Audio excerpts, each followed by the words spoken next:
When I was a kid, there used to be this massive boat on the lowest floor of the main library, also known as the Children's Library. I went there with my mom frequently. I'd pick out my favorite books and spend a lot of time just sitting in there reading.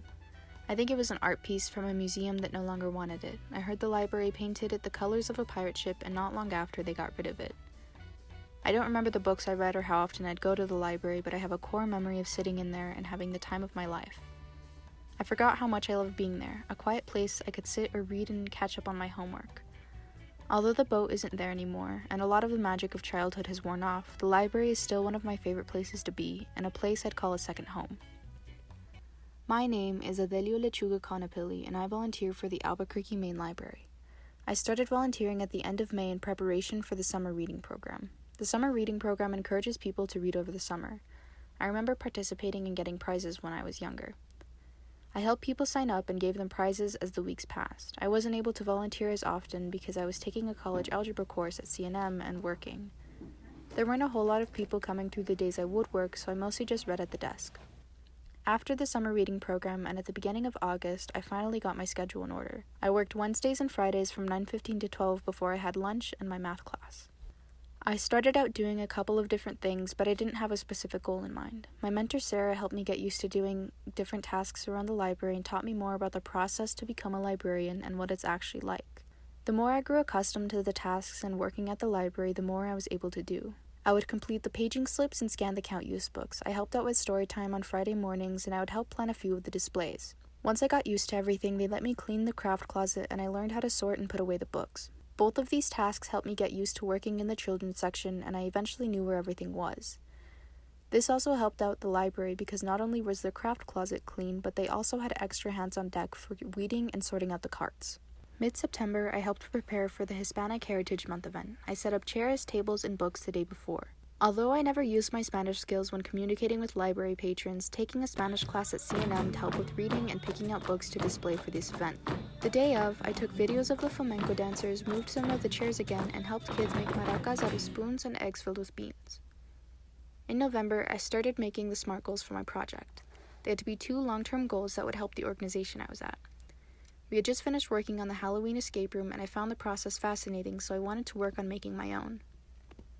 I was having trouble figuring out what I should do for my other goal until Sarah suggested doing collections management for the junior nonfiction section. Collections management is sorting through the books in a specific section and making sure they have the correct information and are in good condition. I worked on the escape room from November to February. I made the plot, puzzles, outline, and props.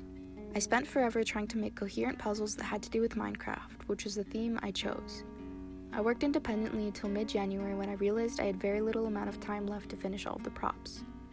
I made a list of tasks and asked the other teen volunteers for help. I knew we didn't have a lot of people signed up for the escape room, which I was secretly thankful for because the puzzles were kind of easy. We had 3 teens sign up, my friend Tannen and 2 other teens who I didn't know beforehand. One of them was actually 12, he was just really excited about a Minecraft-themed escape room. Because they didn't know each other beforehand, it took them some time to get used to working with each other. Wait, they all have different colored eyes! Wait. After about 15 minutes, they found the red herring puzzle I made the night before to throw them off. Tannen spent 20 minutes trying to piece the puzzle together, and I felt bad, so I helped them out, only for them to realize that it was a fake puzzle and they did it for nothing. The group finished with 10 minutes to spare and each took a little trophy home. After the escape room, I started working on my other SMART goal. I had previous experience doing collections management for the library. When I first started, I helped Veronica with weeding out the books for the easy section, but this time I had the help of another volunteer, a senior from Amy Beale named Maya. Sarah showed me the list of books I should check and gave me advice on how I should work on it. I underestimated how long it would take to go through that many books, and I'm still working on it in early April.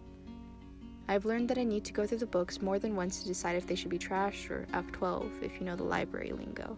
If I become biased, then I might accidentally throw out a book that doesn't need to be thrown out. I learned that it's important to have patience with projects like these, especially if they don't have a deadline. I changed a lot while working at the library. I feel less hyper-independent, I'm able to lean on other volunteers for support, and I'm able to collaborate with them in general. I learned a lot about what it's like to be a librarian, and I know it's for sure what I want to go into. I think I helped change my community because I made some of the work easier for the actual librarians, and I was able to help make a safe space for more library patrons. Volunteering at the library has helped me realize how much I value my community and how important it is to give back.